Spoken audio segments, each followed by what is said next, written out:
First, navigate to your iPhone settings by tapping the gray gears icon on your home screen.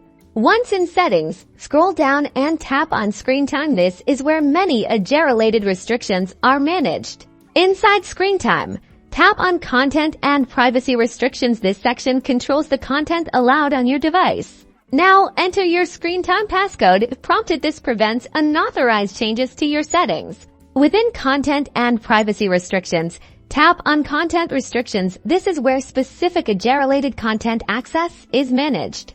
Next, locate and tap on Wallet Payments or Allowed Apps. Depending on your iOS version, the exact wording may vary, but it's where you manage app permissions for financial services. Ensure that Wallet or Apple Pay is toggled on or allowed. If it's off, it's preventing Apple Pay from functioning, regardless of age.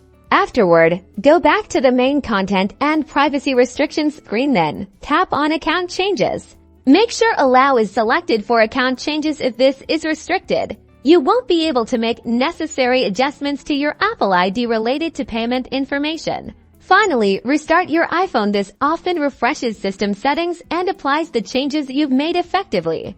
Once your iPhone restarts, try setting up Apple Pay again. You should now be able to add your cards without encountering the age restriction error. Enjoy your seamless transactions.